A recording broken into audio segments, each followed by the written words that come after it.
Je vous suis. 12h50, c'est l'heure de Ferry. Ravi de vous retrouver pour ce rendez-vous. Vous le savez, on se retrouve désormais tous les 12h50. Les samedis. Bonjour cher Luc. Bonjour Marie. Je dois une excuse aux téléspectateurs. J'avais dit la semaine dernière que c'était notre dernière avant l'année prochaine. Mais non. Je leur ai menti. Non, voilà. C'était pas un mensonge, c'était de ma faute. Je pensais rester à l'hôpital un peu plus longtemps. Et en fait, je suis sorti. Vous êtes de retour. Voilà. Et on est ravis de vous retrouver pour prendre le temps, s'arrêter, parce que je le dis souvent, ça va vite, parfois trop vite. Et on prend un peu de hauteur avec vous et on va s'intéresser à plein de sujets cette semaine, très différents les uns des autres. Mais d'abord, la situation politique. L'opération devait permettre à François Bayrou, le nouveau Premier ministre, on en parlait la semaine dernière, il venait à peine d'être nommé, de trouver une issue pour parvenir à former un gouvernement. 3 jours plus tard, son œuvre publique de participation faite aux forces politiques, hors RN, hors LFI, le Premier ministre est toujours enlisé. Aura-t-on un gouvernement avant Noël? Est-ce que d'abord vous y croyez? Est-ce que c'est si important déjà? Non, c'est pas important du tout, parce que de toute façon, ce gouvernement de François Bayrou ne pourra faire que ce qui est consensuel. Il pourra s'occuper de Mayotte, parce que tout le monde est pour qu'on s'occupe de Mayotte le plus vite possible. Il pourra s'occuper des aides aux agriculteurs. Il pourra s'occuper d'un certain nombre de choses qui sont consensuelles, mais pour le reste, non. Et je vous dis pourquoi, parce que je pense que ceux qui nous écoutent n'ont pas forcément tous les éléments. François Bayrou essaye de faire une union centrale entre socialistes, LR et centristes au milieu. Mais ça veut dire que si vous coupez les deux bouts de l'omelette, comme on dit habituellement, vous laissez 50% des Français en dehors. Si vous ajoutez Rassemblement National, plus LFI, plus, disons, l'extrême gauche, extrême gauche, plus quelques écologistes décroissants, vous passez les 50% de l'électorat français. Et quelques millions de voix, en effet. Et voilà, plus de 20 millions de voix. Plus de 20 millions de voix. Plus de 20 millions de voix. Donc, de toute façon, déjà, vous êtes en très grande difficulté. Deuxièmement, il faut quand même remarquer ça, d'un point de vue sociologique, c'est que vous laissez tomber toutes les catégories populaires. Oui. Parce que cet électorat-là, c'est l'électorat populaire. Donc, ça veut dire que vous essayez de faire quelque chose avec les gens qui sont propres sur eux, qui sont intelligents, qui sont pour l'Europe, pour la mondialisation, qui ont tout compris. C'est insupportable. Pardon, mais par ailleurs, continuons. Dans le socle commun, vous dites, dans ce qu'on appelle le socle commun, le bloc commun, mais c'est pas un bloc. L'électorat populaire est absent? Ben évidemment. Ouais. L'électorat populaire, il est très largement absent. L'électorat populaire aujourd'hui, excusez-moi, ma vieille agrégation de sciences politiques peut quand même me servir. Vous dire que le vote populaire aujourd'hui, il est très largement au Rassemblement National et un peu, c'est plus les bobos, mais c'est quand même bobo populaire chez LFI. Ouais. Voilà. Et donc au milieu, vous avez les gens qui, encore une fois, sont propres sur eux, qui sont censés être le cercle de la raison, comme on dit. Je dis pas que c'est faux, c'est pas le problème. Mais on est en démocratie. On peut pas dire, je vais laisser tomber 50% des Français, et puis toutes les catégories populaires, et puis je vais faire un bloc central. Mais c'est pas un bloc. Marie, ils se détestent entre eux. Ah ça? Mais évidemment.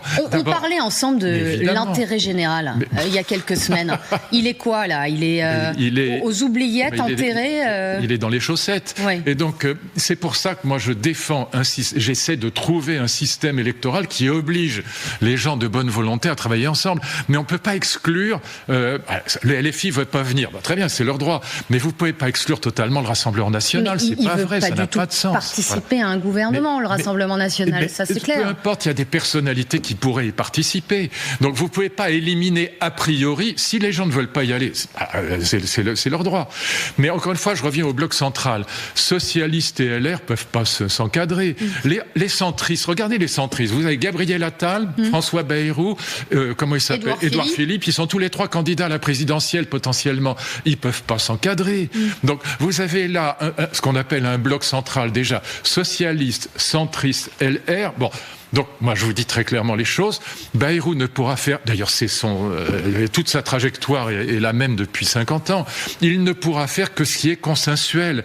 Mais ce qui est courageux, ce qui est difficile, de toute façon, même s'il avait du courage, il ne pourrait pas le faire. Voilà. Ouais. Donc il faut que les Français comprennent ça. Donc ça veut dire que à un moment ou à un autre, l'échec de Bayrou, il pourra s'occuper encore une fois de Mayotte, des paysans. Bon, le cumul des mandats, c'est délirant. On y reviendra ensemble. Bon, parce que non pas qu'il ait tort sur le fond c'est défendable, mais tout le monde s'en fout, c'est pas le sujet. S'en fout et plutôt contre. Et en plus, c'est globalement contre. Donc déjà, les 3/4 des Français sont contre, les partis sont contre, et il est le seul à défendre ça. Alors peut-être qu'il a raison, mais il a sorti ça uniquement parce qu'il s'est pris les pieds dans le tapis en allant à Pau, c'est tout. C'est pas à peine de tourner autour du pot. On y reviendra, c'est le cas de le dire. Bon, disons les choses comme elles sont. Bon, et c'était évidemment, en termes de communication, c'était évidemment une erreur. Bon, mais cela dit, il aurait été à Paris, ça changeait rien. Donc c'est pas grave. Il faut pas se brancher sur des sujets qui sont pas des sujets importants. Mais ce qui est important, c'est qu'en termes de réformes courageuses, c'est impossible à faire dans le cadre de l'Assemblée nationale actuelle. Point final. Voilà. Donc il faut qu'on en sorte. Et donc la seule chose intelligente qu'il pourrait faire, en dehors d'aider ceux qui ont besoin d'être aidés, c'est de mettre sur la table la question d'un nouveau régime électoral, de la question de la proportionnelle. Ça, effectivement, on en a longuement parlé ces dernières semaines ensemble. C'est le seul moyen de sortir. Juste sur la composition de ce gouvernement, ensemble, ce sont toujours des moments, mais j'ai l'impression qu'il lasse de plus en plus les Français et qui n'intéresse plus vraiment personne. Tout le monde s'en fout, Juste ce sondage que je voulais vous faire commenter. Seulement, en parlant du gouvernement Barnier, seulement 16% des Français connaissaient les 19 ministres testés. C'est-à-dire que il y a une réalité aujourd'hui, c'est que les Français ne connaissent plus les membres du gouvernement. Mais c'est un vrai problème. C'est un vrai problème. Mais c'est un vrai problème. C'est un vrai problème démocratique. Parce que de ne plus les identifier. Mais évidemment, c'est le fond de la démocratie. La démocratie, Marx, pour une fois, avait tout à fait raison. Il disait la démocratie, c'est la reconnaissance des particuliers dans une classe politique qui représente l'intérêt général. Mais si vous ne connaissez pas les gens, vous ne pouvez pas vous reconnaître en eux. Et donc, c'est un vrai problème démocratique que d'avoir des inconnus. Alors, les gens me disaient souvent, quand je fais cette objection, ils me disaient « Ah, mais il y a des gens très bien qui sont pas connus. » Mais c'est pas le problème. Il y a sûrement des gens totalement inconnus qui sont des gens très bien. Il y a des gens compétents. Il y a des chefs d'entreprise inconnus qui pourraient très bien, probablement, apporter, par exemple, ou je ne sais pas, moi, des professeurs d'économie qui pourraient apporter des choses et qui sont inconnus et qui pourraient apporter des choses utiles à un gouvernement. Mais c'est pas le problème démocratique. Le problème démocratique, c'est qu'encore une fois, il faut que les particuliers se reconnaissent dans leur classe politique et dans leur gouvernement, que ce soit pour les critiquer, pour les détester ou pour les aimer et les soutenir. Et ils sont plus souvent détestés que aimés et soutenus. En ce moment, je pourrais vous renvoyer juste que un ministre ou une figure politique très connue a démarré inconnu. Donc il faut peut-être aussi laisser sa chance au produit. Pardonnez-moi. C'est rare parce qu'on cite souvent le cas d'Emmanuel Macron en disant regardez, mais non, pas du tout. Emmanuel Macron était, avant d'être président de la République, il était ministre de l'économie et des finances. Il venait pas de nulle part. Il a eu le temps d'émerger et de s'installer. Il a eu le temps d'émerger. C'est pareil, Gabriel Attal, très bien. Il a été Premier ministre, mais d'abord, il était militant depuis l'âge de 15 ans dans le Parti Socialiste, et puis il a fait ses classes. Il a été ministre de ceci, de cela, je me souviens plus, ministre de l'Éducation pas très longtemps, mais il a laissé une marque au ministère de l'Éducation. Bon, mais voilà, il y a des gens qui en effet ont acquis une notoriété assez rapidement, mais là, dans le gouvernement de Barnier, moi-même qui suis la vie politique quand même depuis, je vais pas dire combien de temps, mais enfin, je suis un vieux mammifère, je ne connais pas les 3/4 de ces gens. Et c'était très intéressant ce que vous disiez, c'est un problème démocratique. Mais c'est un problème démocratique fondamental. Marx a raison. Il faut qu'il y ait la reconnaissance. Encore une fois, que ce soit pour détester notre gouvernement, nos ministres, ou pour les adorer, enfin adorer c'est très rare, mais en tout cas pour les soutenir, mais il faut se reconnaître. Donc moi je pense que si Bayrou veut faire quelque chose d'un peu utile dans ce débat sur la proportionnelle, parce que c'est la seule chose qu'il pourra faire de vraiment utile, à part encore une fois aider ceux qui sont dans la détresse. Mais s'il veut faire quelque chose de vraiment utile, il faut que le débat se fasse avec des gens d'expérience que nous connaissons et qui représentent quelque chose en France, pas des inconnus. Dans les gouvernements de Macron, il y a 80% d'inconnus, même pour moi, et je trouve ça insupportable. Et pour des férus de la politique et des commentateurs qui en effet reconnaissent, de la politique, qui reconnaissent pour des férus de la politique, qui reconnaissent en effet ne pas connaître certains membres du gouvernement. Bien sûr. C'est ce que tente, en tout cas, de faire rentrer des poids lourds François Bayrou, mais que c'est poussif. Juste sur le casting avant Noël, sur la période là qu'on est en train de vivre. Certains ont théorisé la stratégie de la dinde. Vous voyez de quoi je parle ? La stratégie de la dinde, c'est d'avoir un sujet dont les Français parleront autour du déjeuner du 25 décembre et pouvoir en discuter. Est-ce que c'est une opportunité, une fenêtre politique ? Et j'entends par là accoucher d'un gouvernement avant avant Noël. Est-ce que vous pensez que politiquement ça a un intérêt ou ça n'en a aucun? Tout ça et de la com, ça n'a. C'est ça. Je suis désolé, la com ne m'intéresse pas. Ça n'a aucun intérêt parce que ce qui fait que la France est en très très grande difficulté aujourd'hui, on connaît très bien les sujets. C'est d'abord les 3350 milliards d'euros de dette. Donc ça suppose un budget qui soit extrêmement courageux. Donc ça suppose un budget qui limite, je suis désolé de le dire, j'en suis un, mais qui limite le nombre de fonctionnaires. Ça suppose un budget qui propose qu'on travaille plus, pas un budget qui extermine les niches fiscales, parce que ça c'est vraiment du coup par coup et c'est pas structurel, c'est pas fondamental. Et ce type de budget-là, la gauche n'en veut pas, le Rassemblement national n'en veut pas. Voilà, donc c'est pas jouable. Il faut une majorité absolue pour faire quelque chose en France. Donc même si Bayrou était un génie, même si c'était le plus grand courageux réformateur, parce que bon, honnêtement, son passage au ministère de l'Éducation n'a pas absolument démontré. Bon, si c'était le plus grand réformateur de la planète, de toute façon, dans la situation actuelle, il ne pourrait rien faire de courageux. Courageux, ça veut dire quand vous vous opposez. Voilà, ça veut dire quand, je sais pas moi, Raymond Aron critique la guerre d'Algérie. Voilà, alors qu'il est de droite et que tous ses amis la défendent. Voilà, bon, être courageux, c'est s'opposer, y compris à son camp. C'est ça le courage. Le vrai courage, c'est de s'opposer aussi à tout ce qui, dans son propre camp, tend vers la démagogie. Voilà. Oui. Et donc, son parti, le MoDem, a quand même voté certaines dispositions, amendements, pour une surtaxe des dividendes, des grandes entreprises. Ils sont quand même allés. Ça plaît à tout le monde, ça. Ça plaît à tout le monde. Ça, c'est la démagogie par excellence, oui.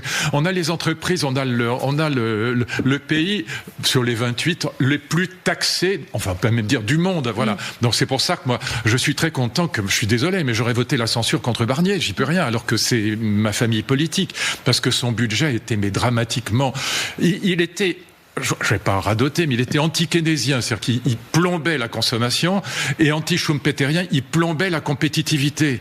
Et en plus, il n'était pas structurel. En vérité, on avait 70% de prélèvements obligatoires en plus. On ne peut pas faire plus bête, je suis désolé de le dire. Voilà, mais moi, je n'ai pas la langue de bois, je ne suis pas là pour tourner autour du pot. Donc, si je vous pose la question, François Bayrou, sur le budget, repartir de la copie du gouvernement Barnier ou proposer une nouvelle, c'est une catastrophe. Il faut proposer une nouvelle copie. Évidemment. Entièrement. Et donc, au moins, même si François Bayrou n'y arrive pas, qui propose quelque chose de vrai et de juste. Encore une fois, on peut pas, l'économie privée aujourd'hui, le poumon de l'économie ne peut pas supporter 6 millions de fonctionnaires. C'est pas possible. On n'y est pas encore, mais on s'en approche.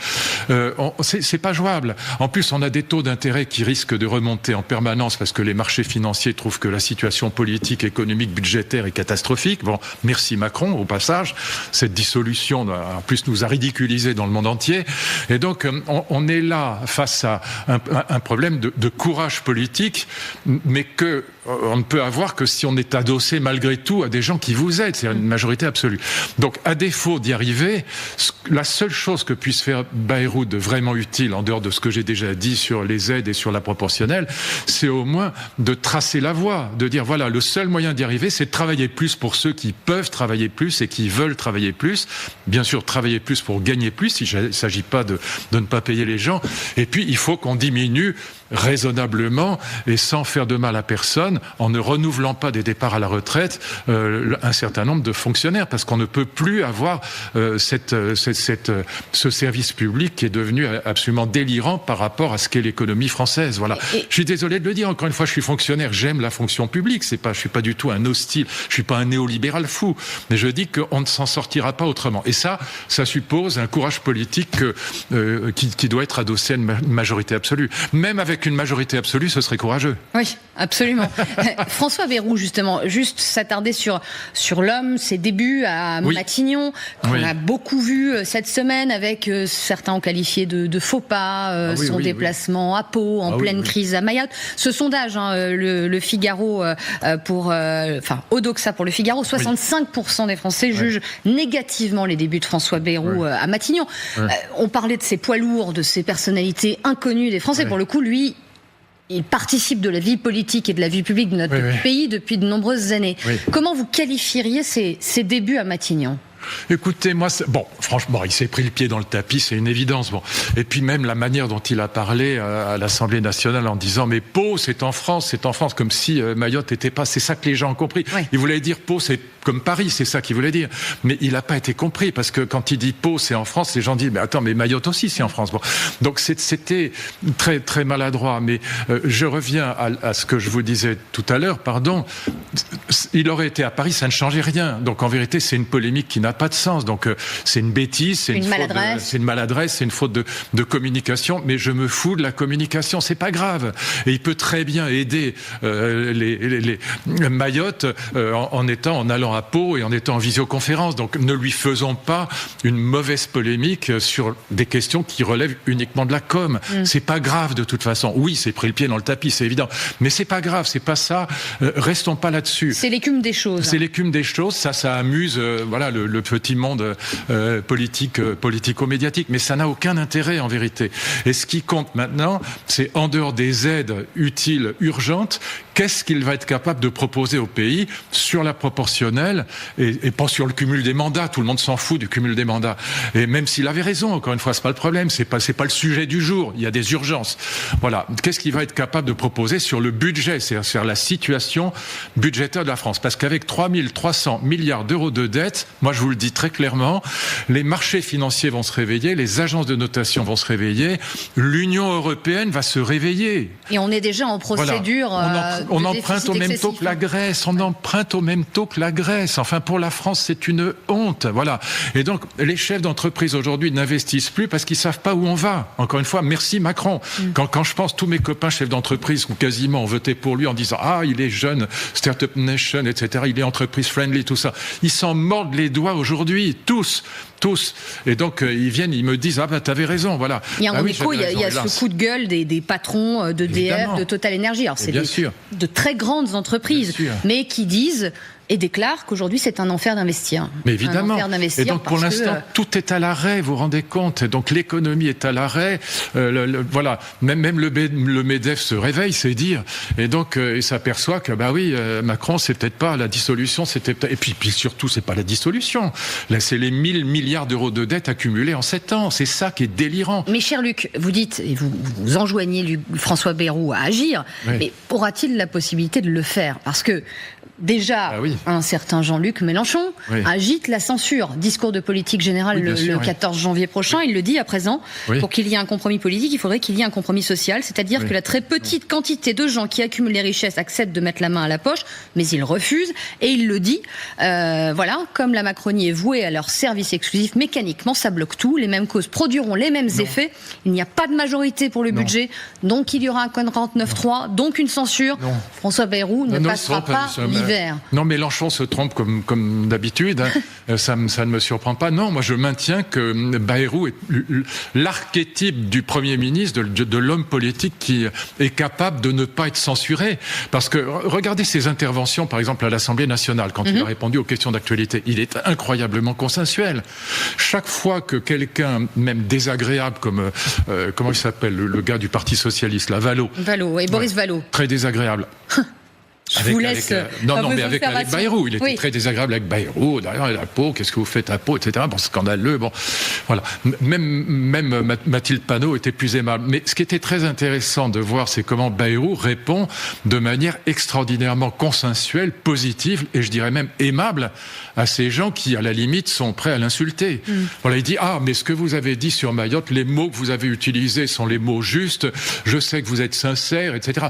Et donc, je pense que Bayrou est un des très rares, et c'est l'archétype du centriste, c'est pour ça, à être capable d'éviter la censure, justement, parce que, notamment du côté du Rassemblement national, il sera capable de trouver les mots justes et peut-être quelques mesures, qui mesurettes, qui permettront d'adoucir la pilule. Donc il trouvera une forme de soutien ou de bienveillance du côté du RN, pas du Parti socialiste, avec un accord et un pacte de non-agression? Non, ça dépend. Dans le Parti socialiste, vous avez des sociodémocrates qui sont très probablement prêts. Alors moi, je serais ravi que quelqu'un comme Moscovici soit ministre du budget. Alors au moins, lui... Visiblement, il n'est pas très partant. Non, mais je dis simplement que de ce côté-là, de sociodémocrates intelligents, il y a des gens qui seraient très utiles.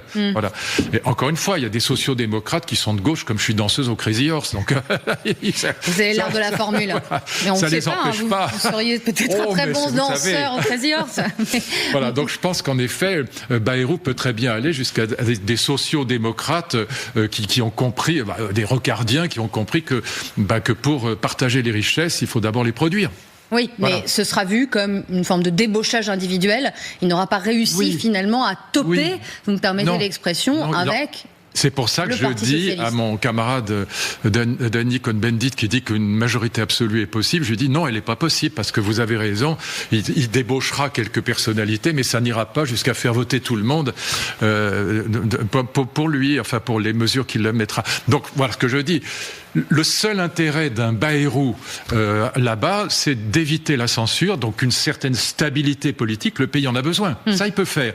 Et puis, préparer autre chose, c'est-à-dire avec la proportionnelle, avec les questions budgétaires, au lieu surtout pas reprendre le budget de Barnier, qui est une catastrophe absolue, mais, parce qu'encore une fois, augmenter encore les impôts, pitié, je dis, c'est anti-Schumpeter, anti-Keynes, on peut pas faire pire.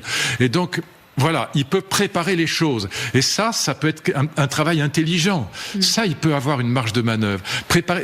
C'est un prof, il peut faire de la vraie pédagogie intelligente. Alors, je ne sais pas s'il le fera, mais c'est son rôle là où il est. Éviter la censure, aider les gens et mettre en place une vraie réflexion intelligente sur la proportionnelle et sur le budget. Voilà. Maintenant, faire passer une loi courageuse, non. Faire passer une loi courageuse, non. Sur le casting, juste, et les symboles, conserver Bruno Retailleau, ça a l'air d'être topé et négocié. Évidemment. Là aussi, du point de vue du symbole, vous dites oui, il faut... S'il se débarrassait de Retailleau, là, il est mort. Non, Retailleau, c'est le seul qui a sorti son épingle du jeu. En plus, Retailleau, il ne faut pas s'y tromper. Moi, je le connais un peu personnellement, j'ai eu l'occasion de le rencontrer, bien sûr. Et donc, c'est pas du tout un fasciste ni un raciste, mais pas du tout, pas un millième de seconde. C'est un homme d'une très grande honnêteté, c'est un chrétien traditionnaliste, mais c'est son droit. Mais vous comprenez que certains de ses propos à sa prise de fonction est heurté quand il dit que l'immigration n'est pas une chance. Il a raison. Il a raison, c'est pas une chance, je suis désolé. Moi, écoutez, franchement, c'est pas une chance. Voilà. Vous êtes d'accord avec ce constat-là ? Mais bien sûr, c'est pas une... écoutez, ça dépend de quelle immigration on parle, c'est toujours la même chose. C'est ça. Si vous parlez de l'immigration qui va permettre aux métiers en tension de retrouver un peu d'oxygène. Bon, je suis pas pour, mais en tout cas, pour les chefs d'entreprise, c'est une chance. Bon, mais si vous parlez de l'immigration islamiste, non, c'est pas une chance, ouais. Oui, mais on ne parle pas que de cette ça va avec. Oui, mais ça va avec. Il y a une forme de... Non, mais ça va avec. Combien il y a je crois qu'il y a 500 000 immigrés par an qui viennent en France, et il y en a probablement 200 000 qui sont des illégaux. Les 200 000 immigrés illégaux, vérifiez les chiffres, je peux me tromper. Oui, on vérifiera en effet les chiffres. Parce que je peux me tromper. Mais si c'est ça, c'est ce que je lisais dans la presse, mais bon, je peux me tromper. Mais si on a 200 000 immigrés illégaux chaque année qui viennent en France, c'est pas une chance. C'est pas une chance. Non, c'est pas une chance.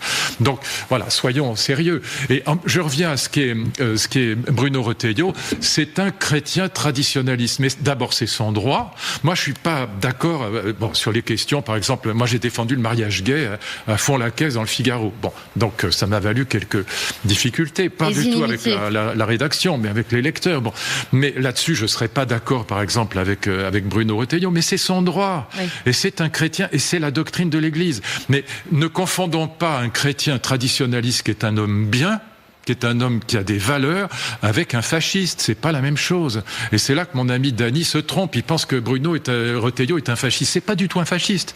C'est un homme d'une grande honnêteté. C'est un homme qui a des valeurs de charité et d'amour. C'est pas un salaud. Voilà, pour dire. Voilà. Et donc, je pense qu'on a besoin, là où il est, s'il était aux questions d'égalité homme-femme, je sais pas, ce serait un peu différent. Mais là où il est, au ministère de l'Intérieur, on a besoin aujourd'hui de quelqu'un comme lui. Et vous pensez qu'il a entrepris un travail et une mission qu'il doit continuer. Et en plus, je pense qu'en gros, même s'ils n'osent pas le dire, 80% des Français sont plutôt d'accord avec lui, même à gauche, parce que sur ces questions-là... Pardonnez-moi, mais il heurte beaucoup à gauche, quand même. À l'extrême gauche. Et au Parti Socialiste, quand même, c'est mais surtout... le Parti Socialiste, laissez tomber le Parti Socialiste, je parle de l'électeur. Je parle des gens, je parle des vrais gens. Des vrais gens. Je ne parle pas des guignols qui sont en haut. Précision chiffrée, en 2023, 143 000 demandes d'asile villes ont été formulées à la France. Vous voyez, j'étais pas loin. Vous n'étiez pas loin. Ah oui, non, mais ça, c'est les demandes d'asile. Mais vérifiez sur les illégaux, c'est ça qui m'intéresse,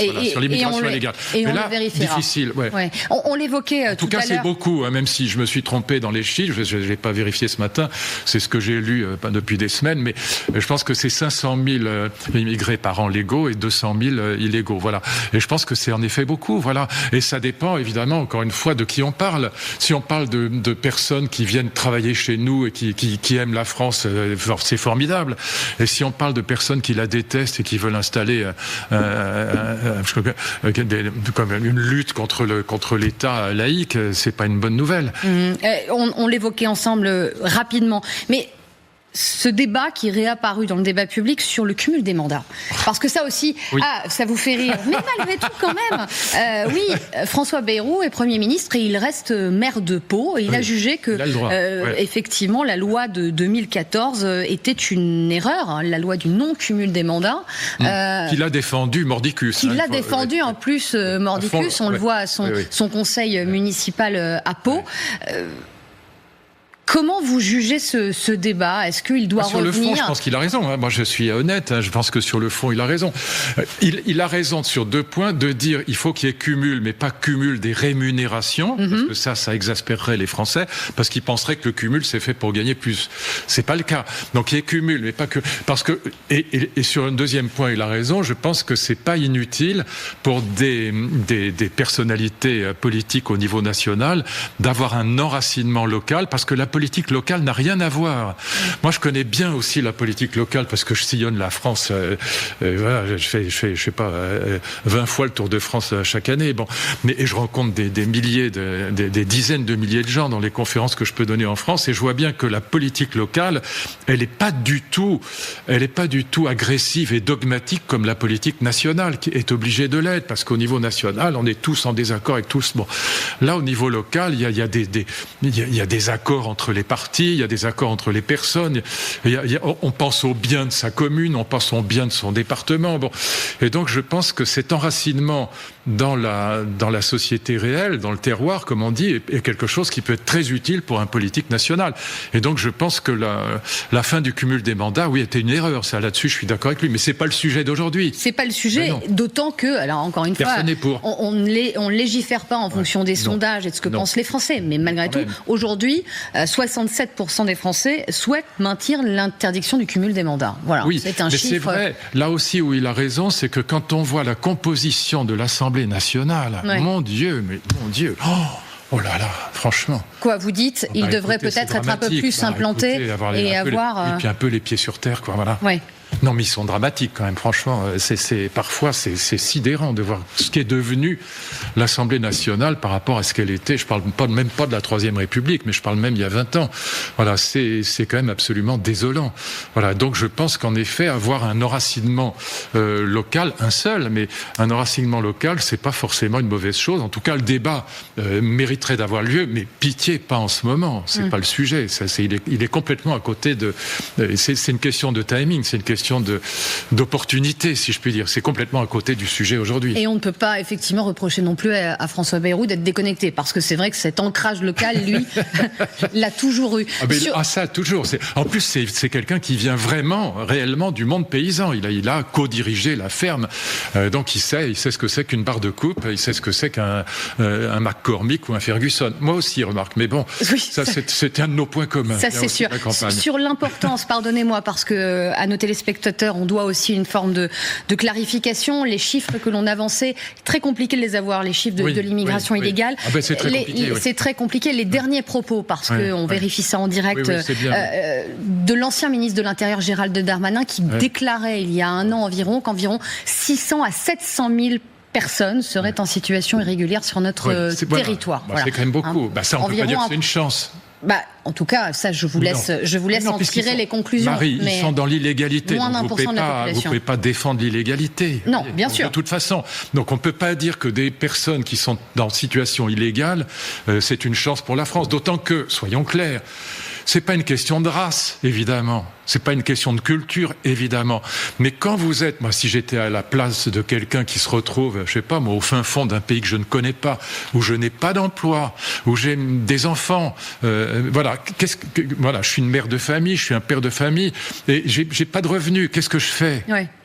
Voilà. Comment je vis, comment j'évolue et comment je m'intègre aussi. Voilà. C'est pour ça que je dis que Retailleau a raison de dire que c'est pas une chance. Ce qui est une chance, c'est ce que Madame Meloni a fait en Italie, c'est l'immigration légale, mais pas l'illégale. Voilà. Et l'immigration en partie choisie également. Et en partie choisie, et on sait à qui on a affaire. On a affaire à des personnes qui ne sont pas des ennemis de la République. Bon. Luc... Et donc, voilà, c'est tout ce que je dis. Je dis pas, encore une fois, ça n'a rien à voir avec les questions de racisme ou de xénophobie. On l'a bien compris. Avant de s'interrompre quelques instants, juste l'actualité de cette journée, cette attaque tragique à Magdebourg hier en Allemagne.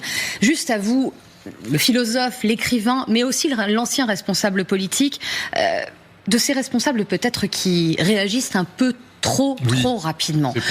Je pense aux réactions de Jordan Bardella dès hier soir sur son compte X qui parle de attentats islamistes. Non, oui. Voilà, l'enquête en est à ses débuts.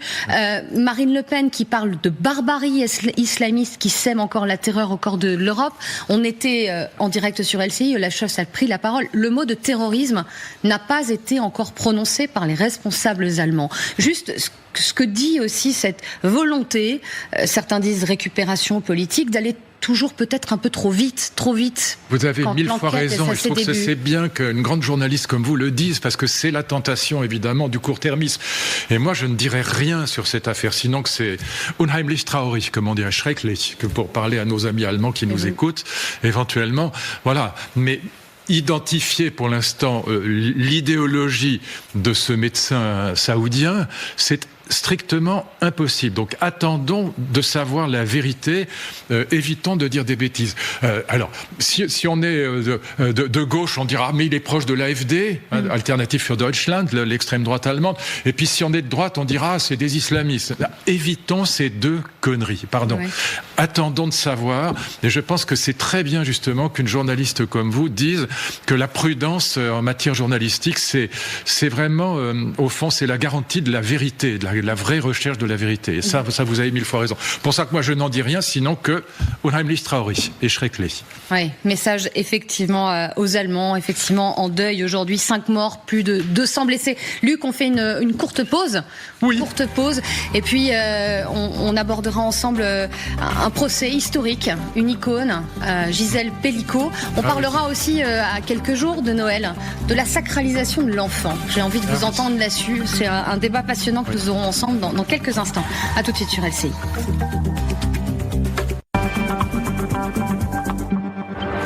Retour dans l'heure de Ferry avec vous, cher Luc Ferry. On évoquait la situation politique et il y a des choses à dire.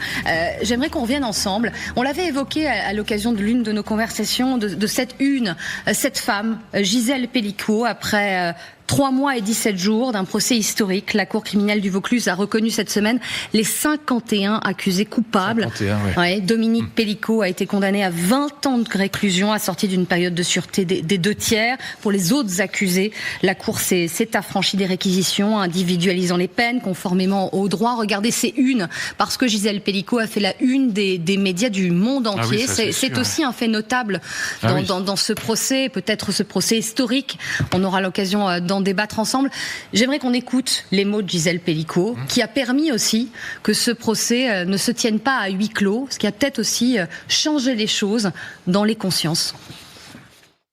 J'ai voulu, en ouvrant les portes de ce procès le 2 septembre dernier, que la société puisse se saisir des débats qui s'y sont tenus. Je n'ai jamais regretté cette décision.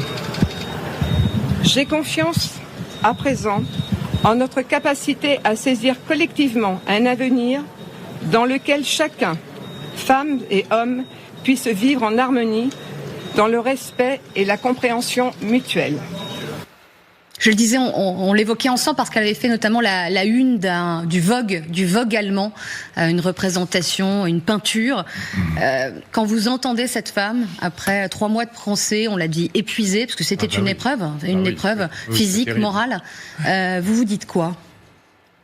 D'abord qu'elle a très bien fait de briser le huis clos, que c'est évidemment une leçon, une pédagogie qui est indispensable et que c'est courageux mais c'est utile de sa part. Deuxièmement, moi ce qui me frappe dans cette histoire, je vais pas ajouter aux banalités habituelles qui sont peut-être vraies mais qui sont quand même des banalités. Ce qui me frappe, c'est qu'on ait trouvé 51 personnes pour faire ça. Voilà. Ouais. Donc je suis désolé de le dire parce que je suis un humain de sexe masculin manifestement. Voilà, ça me gêne de le dire, mais ça dit quelque chose.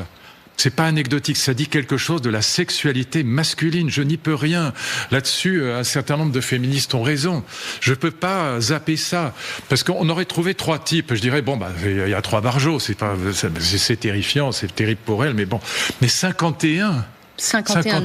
Et encore, probablement, on n'a pas trouvé tout le monde. Ouais. Donc c'est tellement énorme de trouver 51 types pour faire ça, que ça dit quelque chose sur cette agressivité qu'il y a dans la sexualité féminine. Et moi, j'adore la phrase de Camus, parce que je trouve qu'on ne peut pas dire quelque chose de plus intelligent et de plus profond en si peu de mots. Un homme, ça s'empêche.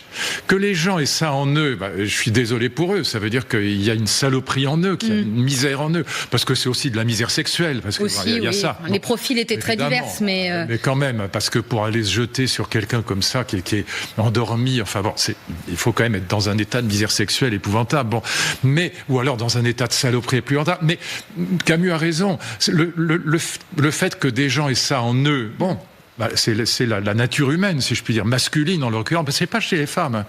Mais un homme, ça s'empêche, voilà. Et la grandeur de la morale, c'est de s'empêcher de faire ça. Et moi, je vois quand même dans cette sexualité masculine, je suis désolé de le dire, mais voilà, je vois pas de pédophiles chez les femmes, quasiment pas. Je vois pas de violeuses chez les femmes, quasiment pas. Mais pendant des millénaires, la guerre n'a été qu'une affaire d'hommes. Très, très peu de femmes. Et même encore aujourd'hui, il y a des femmes militaires, mais c'est très peu quand même encore aujourd'hui. Et pareil pour la chasse. La chasse pour s'amuser, je suis désolé de le dire. J'ai plein d'amis chasseurs, mais désolé, je vous le dis quand même, chasser, aller tuer, s'amuser, à blesser, à tuer, à terroriser des petites bêtes innocentes pour s'amuser alors qu'on n'en a pas besoin. Alors on dit régulation, mais c'est pas vrai. Et pas vous faire des copains là. Mais peu importe, c'est la vérité. Ouais. 90% c'est des hommes, c'est pas des femmes. Il y a des femmes chasseurs, mais très peu. Voilà. Et donc je dis, voilà, ce que dit ce procès, ce qui nous dit à nous, pas être humain, mais homme, masculin. Ce qui dit de la virilité, c'est qu'il y a quelque chose en nous dont on doit se méfier. Et un homme, ça s'empêche. Voilà, un homme au sens masculin du terme, là, je dirais, ça s'empêche. Les mots d'Albert Camus, en effet. Les mots aussi qui résonnent de l'avocat de Gisèle Pellicot qui dit, voilà, il n'existe pas de droit à l'erreur de violer, sans intention, de violer par accident, de violer involontairement, de violer par bêtise, de violer par inculture. Bien sûr. Voilà. Bien sûr. Moi, j'ai 3 filles, je le dis tout le temps, que j'adore évidemment.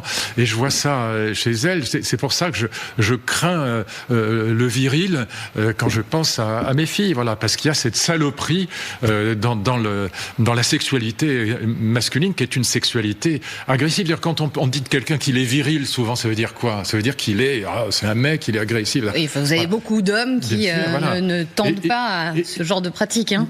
Non, mais parce qu'encore une fois, d'abord, il y a des gens qui, fort heureusement, ne ressentent pas ça en eux, ce qui est fort heureusement mon cas, mais en plus, encore une fois, un homme, ça s'empêche. Voilà, c'est ça. Et là, la phrase de Camus, elle est plus belle que jamais dans ce type de cas.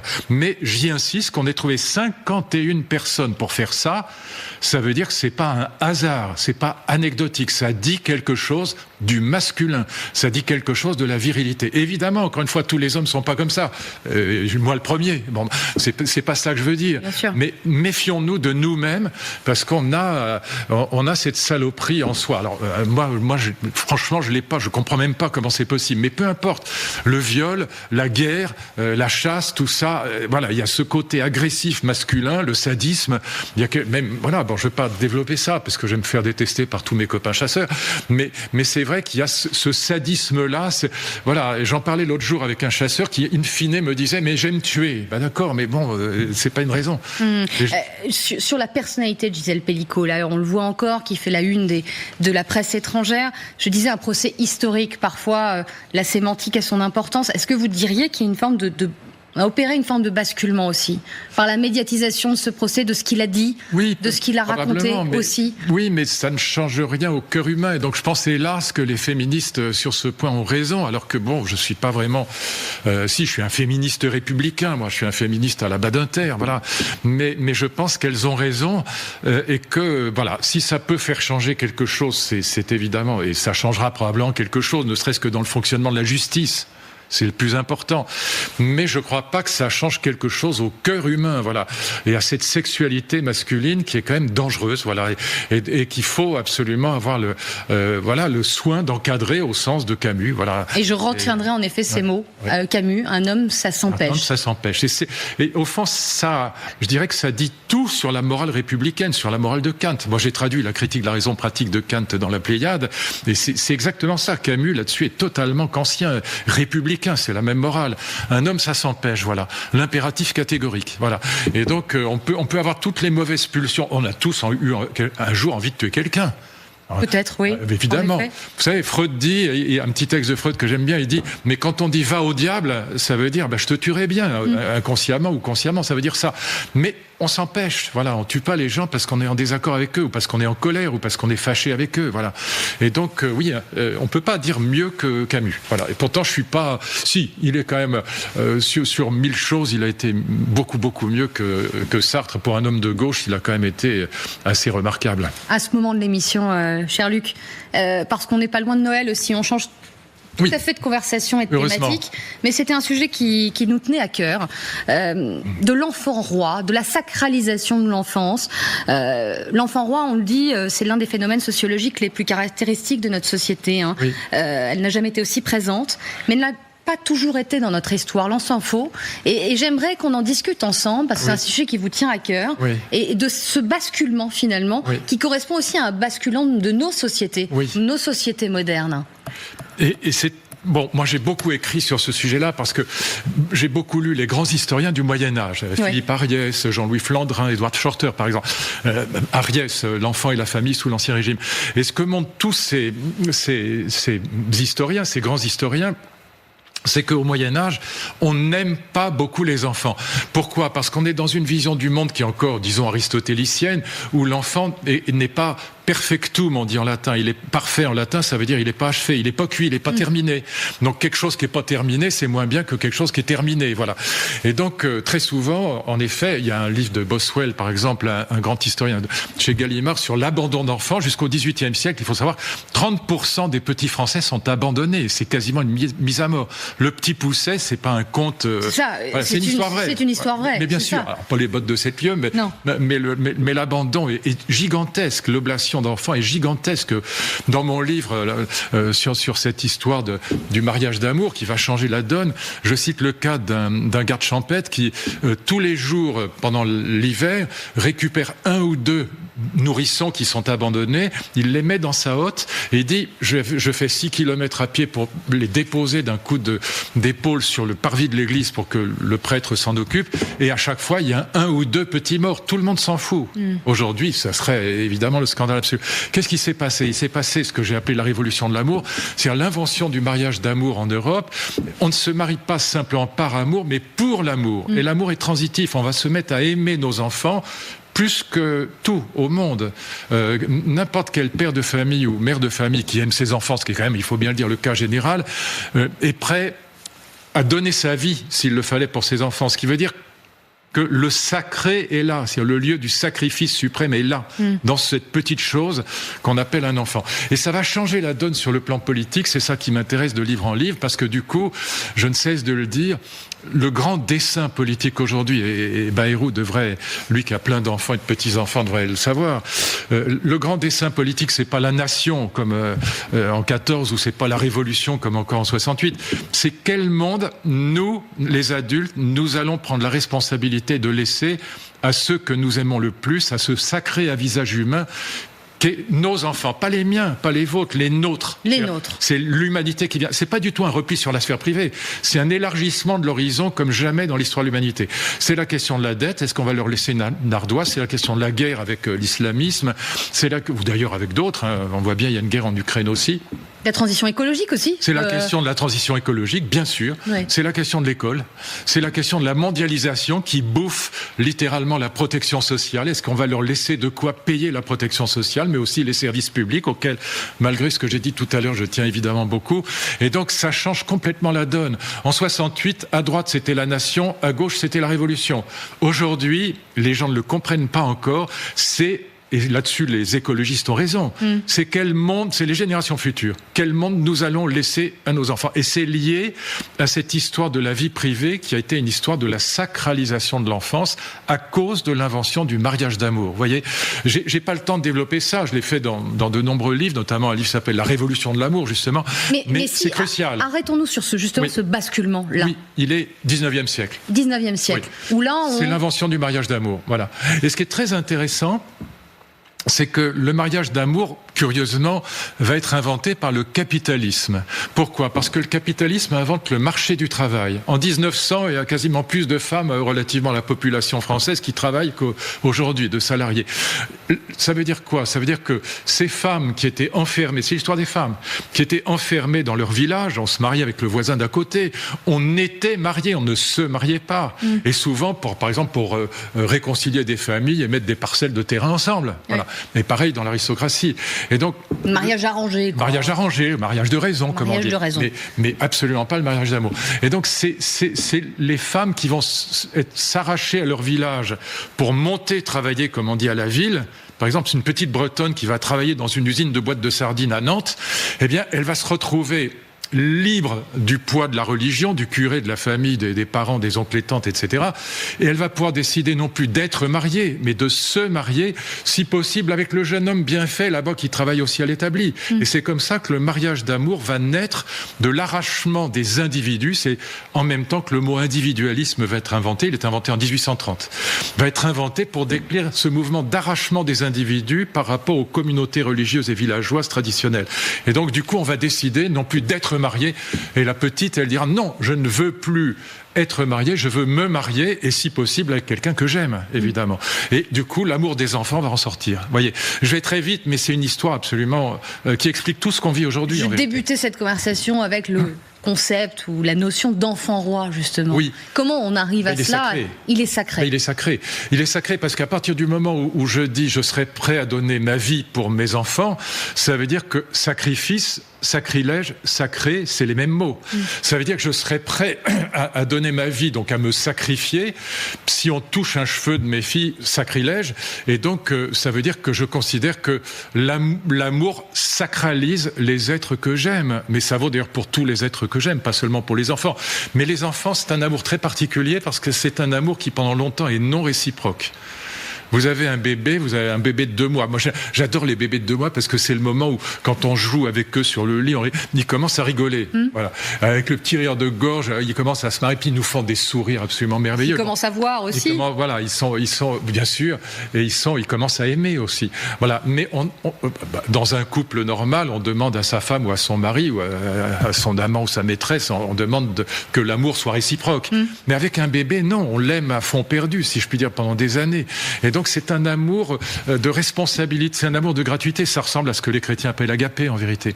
D'un amour de gratuité absolue, on va s'occuper d'une petite chose comme ça et on va l'aimer, si je puis dire, à fond perdu et sans demander un retour, sans demander qu'il nous renvoie l'ascenseur. Et du coup, c'est un amour qui est plus fort que tous les autres. On a beau avoir aimé ses parents, ses frères et sœurs, tout ce qu'on voudra, ses femmes, tous ses amis, les enfants vous arrachent des sentiments qui sont beaucoup plus forts. Voilà. Donc, sacralisation de l'enfant. Oui. Sacralisation. Et vous évoquez ce basculement avec des générations nouvelles qui font moins d'enfants aussi. Oui. C'est un phénomène, on l'évoquait, on en discutait hier ensemble, pour préparer la dénatalité qui existe aussi, qui est en marche. C'est souvent pour des raisons écologiques. Alors, la sacralisation de l'enfant peut avoir évidemment des effets pervers stupides, parce que on se met à les aimer tellement qu'on n'est plus capable de transmettre la loi et les savoirs, l'autorité et les savoirs. L'éducation, c'est l'amour, la loi, les savoirs. C'est 3 choses, c'est tout. Ça repose sur 3 choses. Voilà. Mais si vous aimez trop et que vous n'êtes pas capable de transmettre la loi ni les savoirs, votre éducation est ratée quand même. Donc l'amour, la sacralisation de l'enfant peut avoir des défauts. Maintenant, pour des raisons écologiques, un certain nombre de jeunes disent « Ah, mais quelle responsabilité de mettre des enfants, faire naître des enfants dans un monde qui va disparaître ». Bon, je pense que c'est une ânerie en vérité. Le monde ne va pas disparaître et on a tous les moyens de corriger le tir. Sans disparaître, mais en tout cas d'inquiétude, en effet, dans certaines catégories de la population qui inquiètent et qui se disent exactement, à quoi ça sert. Alors finalement. je pense qu'en vérité, la dénatalité n'est pas liée à ça, elle est liée essentiellement au fait que l'amour extrême des enfants, le fait qu'on les sacralise, qu'on les aime par-dessus tout, ça fait qu'on a conscience aussi du fait que pour s'en occuper bien, il ne faut pas en avoir trop. Voilà. Si vous avez 8-10 enfants, vous ne pouvez pas vous en occuper convenablement. Et 2 ou 3, et puis ça coûte quand même cher, il faut, et si on les aime vraiment, il faut qu'il n'y en ait pas trop pour qu'on puisse se consacrer entièrement à eux, voilà. Et donc je pense que la dénatalité, paradoxalement, est liée à l'amour des enfants, oui. Ah oui, c'est un mouvement qui va de pair, mais pas forcément intuitif. C'est un paradoxe tocquevillien bien connu. Tocqueville parlait d'un paradoxe à propos du mariage. Il disait, mais c'est paradoxal. On est rentré dans le régime du mariage d'amour et on invente le divorce. Ben oui, mais justement, c'est précisément parce qu'on a inventé le mariage d'amour qu'on a inventé le divorce. C'est précisément parce qu'on a décidé de se marier par amour et pour l'amour que quand l'amour disparaît, alors on se sépare. Donc le divorce est directement lié au mariage d'amour. D'ailleurs, le divorce n'existait pas avant le mariage d'amour. Voilà. Et donc, dans toutes les sociétés européennes modernes, on va inventer le mariage d'amour et en même temps, à des quelques décennies près, on va inventer le divorce et la sacralisation de l'enfant. Pardon pour la question, peut-être un peu naïve, mais vous diriez que c'est un mouvement qui n'a eu que des effets positifs, cette sacralisation de l'enfant, ou peut-être que en passant et en évoquant ce basculement, on a peut-être perdu quelque chose. Il y a évidemment le défaut, c'est l'enfant roi, voilà, bien sûr. Mais globalement, c'est quand même formidablement positif. Pareil, le mariage d'amour, 6 mariages sur 10, en gros, se terminent aujourd'hui en France par un divorce assez rapidement, c'est en moins de 10 ans. C'est pas une bonne nouvelle. Mais en même temps, est-ce que vous auriez envie, chère Marie, quand vous mariez de force avec quelqu'un que vous n'avez jamais vu 48 heures avant, voilà. Donc, correspond pas forcément à mes choix. C'est pas exactement ce que vous auriez envie de faire, voilà. Et donc, c'est le prix à payer de la liberté. Plutôt, après, tout dépend de ce qu'on en fait, évidemment. Mais le mariage d'amour est quand même une excellentissime nouvelle. Et puis l'amour des enfants est aussi une excellente nouvelle. Maintenant, comme je vous le disais tout à l'heure, si on aime tellement ces enfants qu'on n'est pas capable de les envoyer se coucher à l'heure où ils doivent aller se coucher, ni capable de leur faire les devoirs là où, quand ils doivent faire les devoirs, ça veut dire qu'on rate les 2 autres traits de l'éducation réussie. Il y a l'amour, encore une fois, mais il y a la loi et puis il y a les grandes œuvres. C'est chrétien, juif et grec, si vous voulez, pour nous occidentaux. Chrétien, c'est l'amour, Moïse, c'est la loi, et les Grecs inventent les genres littéraires et la philosophie, voilà. Les enfants qui seront évidemment à l'honneur dans quelques jours aussi. Voilà, bien sûr, y compris les miens. Y compris les vôtres. À quelques minutes de la fin de notre rendez-vous et de notre conversation, la photo de la semaine. La photo de la semaine, un homme, un ancien président de la République, Nicolas Sarkozy, condamné. C'est la première fois qu'une peine aussi lourde est prononcée contre un ex-président de la République.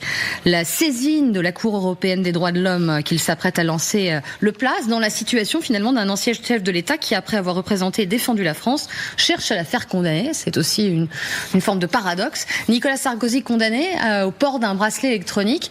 Vous qui le connaissez bien. Oui. Réaction contrastée quant à cette peine lourde. Symboliquement, est-ce que vous diriez que c'est un séisme dans l'histoire de la 5e ? Non, moi c'est pas contesté, je suis absolument contre cette condamnation. Je sais qu'on n'est pas censé commenter, enfin moi, étant société civile à 1000%, j'ai bien le droit de dire ce que je veux, mais je trouve que c'est scandaleux. Voilà, je trouve que la manière dont les pseudo-preuves ont été obtenues est scandaleuse. Je trouve que écouter un ancien président de la République, déjà je trouve ça scandaleux. L'écouter dans les conversations avec son avocat, c'est scandaleux. Lui reprocher d'avoir fait nommer quelqu'un qui n'a pas été nommé en échange de recevoir des informations qu'il n'a pas reçues, enfin franchement, franchement, je trouve que je trouve qu'on nage en plein délire, quoi. Donc je trouve que c'est pas justice mais vengeance, voilà. Donc c'est comme ça que je vois les choses. J'ai suivi l'affaire depuis le début de manière assez relativement bien informée, donc je trouve qu'on nage en plein délire. Par ailleurs, on ne condamne pas seulement l'ancien président de la République, on condamne la France, parce qu'on se ridiculise dans le monde entier. On est déjà assez ridicule comme ça. Vous dites que ce type de décision peut avoir un impact effectivement à l'international. Bien sûr, évidemment. Nicolas Sarkozy, en plus son couple est célèbre dans le monde entier, et donc il est connu dans le monde entier, et donc on ridiculise la France. Voilà. Et donc je pense qu'il faut quand même y regarder à deux fois avant de ridiculiser un ancien président de la République. Voilà. Et donc moi je peux être très critique à l'égard de tel ou tel président. Je l'ai été d'ailleurs aussi à l'égard de Nicolas Sarkozy, pour qui j'ai malgré tout beaucoup d'amitié, mais j'ai été très critique à son égard aussi. Mais je trouve que là, ce procès-là, non, là on est tombé sur la tête. Voilà, là je pense que la justice a vraiment dérapé. Voilà, qu'est-ce que vous voulez que je vous dise ? Je peux pas le dire autrement. C'est ce que je pense. Et voilà, encore une fois, la manière dont les preuves sont obtenues est scandaleuse, et les pseudo-preuves. Le juge qu'il est censé avoir aidé n'a jamais eu le poste, et en plus, lui reprocherait-on simplement, admettons que ça se soit vrai, de s'être renseigné sur son cas. Et alors, est-ce que c'est si grave que ça mérite de la prison ferme ? Enfin, on nage en plein délire. Rappelons que son pourvoi a été rejeté.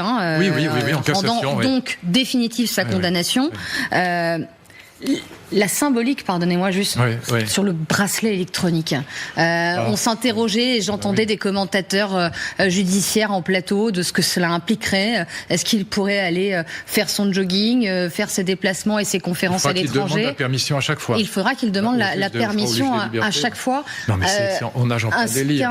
Et en plus, c'est vraiment idiot, parce que cet homme n'est pas dangereux de toute façon. Donc, admettons même qu'il soit coupable de tout ce qu'on lui reproche, ce qui, à mon avis, n'est pas le cas. Mais de toute façon, il n'est pas dangereux. Alors à quoi ça rime ?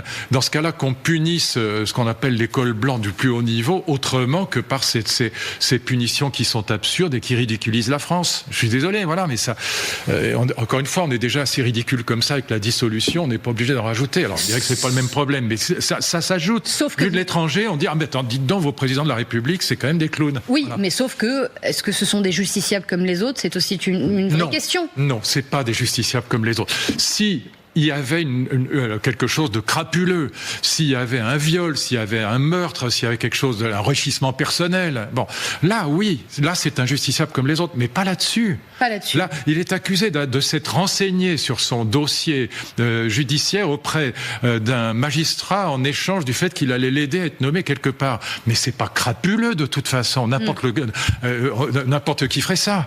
Voilà, n'importe quel Français en ferait autant. Donc il y a pas eu de meurtre, il a pas assassiné une petite fille, il a pas violé une femme, voilà, donc il y a pas d'enrichissement personnel.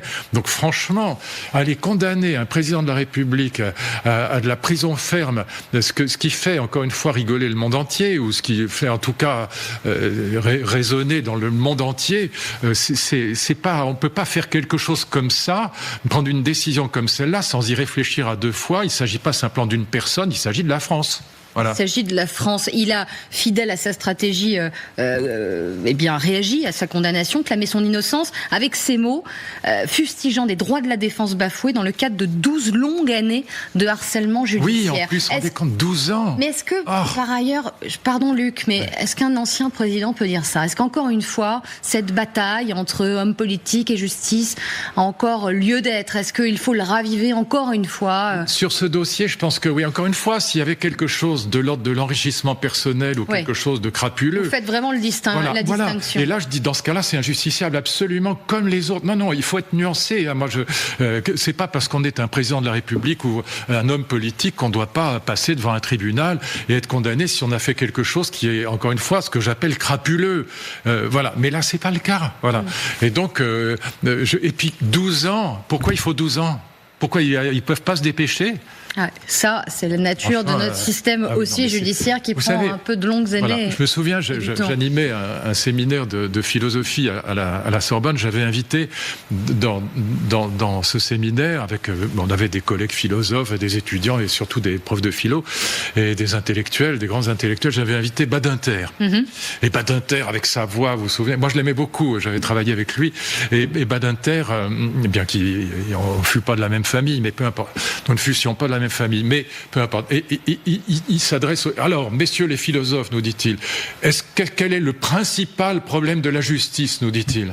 C'est amusant. On est là à chercher, et on dit... L'ancien garde des Sceaux qui parle, en effet... C'est l'indépendance du parquet, ou je sais pas quoi.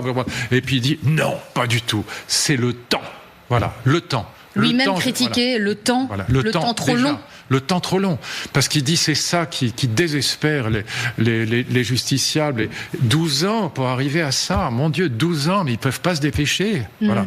Et donc, est-ce qu'il faut pas mettre sur un cas comme celui-là, 3 juges d'instruction, ou 4 ou 5 s'il faut. Bon. Et c'est quand même un cas spécial. On peut pas dire que c'est pas n'importe qui. Encore une fois, c'est la France aussi. On peut pas dissocier un président de la République de son rôle, de son statut de représentant de la France à l'étranger. Avec malgré tout aussi, et vous le savez, un résultat terrible dans l'opinion publique aussi, chez toute une partie des Français, qui donne finalement cette impression que la politique est par nature, je sais pas, un espace de compromission, d'arrangement occulte. C'est ça aussi le résultat de ce type de... Sur d'autres sujets, malheureusement, je suis d'accord avec ça. Moi, j'ai toujours été 100% société civile, j'ai jamais appartenu à aucun parti politique, et je suis pas un politique. On me l'a suffisamment reproché de pas être un politique. Voilà. Mais voilà.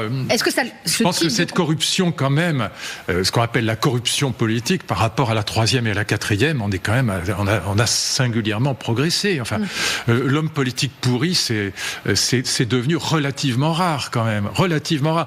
C'est peut-être pas parce qu'ils sont mieux qu'avant moralement, mais c'est parce qu'aujourd'hui, ça devient quand même, on est tellement surveillé, on est sous le microscope des médias, de vous. Et donc, je pense que on a quand même incroyablement progressé en termes de moralisation de la vie politique. Et je pense d'ailleurs que ce que les Français reprochent aux politiques, c'est pas d'être des pourris, c'est plutôt d'être inutiles. Oui, et incompétents, et ne pas faire avancer les choses. Et pas faire avancer les choses. C'est un autre poujadisme, si vous voulez, mais c'est pas le même, c'est pas celui des années 50. C'est pas tous pourris, c'est tous inutiles. Qu'est-ce que vous faites pour nous? Voilà, c'est ça. À quoi vous servez?